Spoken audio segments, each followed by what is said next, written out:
Hey everybody, Eric Hayden here. We're about the latter part of May, so the garden here in eastern North Carolina has passed its first peak. You can see this bush here, Veterans Honor, a couple lingering blooms, Randy Scott here, Gemini here. For the most part, we're past peak, so we're kind of winding down this first flush of blooms. And I know it's hot out and you're probably trying to keep up with your watering, but one of the maintenance things you can do during the real hot season, in addition to watering, is removal of spent blooms. This is Hot Princess here.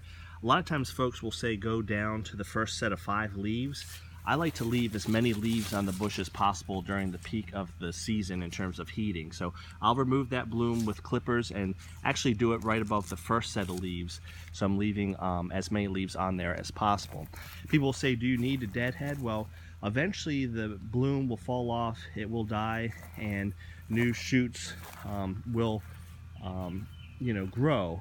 But look at this part of Hot Princess here. It was properly deadheaded, and I'm already getting some new growth on the bush from a bloom not that long ago. So all you're doing is speeding up the process itself by taking off the old bloom efficiently. These little bud eyes will come on out of the bush itself pretty quickly, and you'll get a quicker second bloom in terms of flush. So I know it's hot out, but those are things you can be doing, and it's pretty obvious. This is Marlin's Day here. These blooms are well past their peak, so there's nothing good to look at. Crystalline here in the garden, some dead blooms. You can leave some of these top ones on there if you want a little bit of color remaining. But once they start to look like that, that should be a white bloom.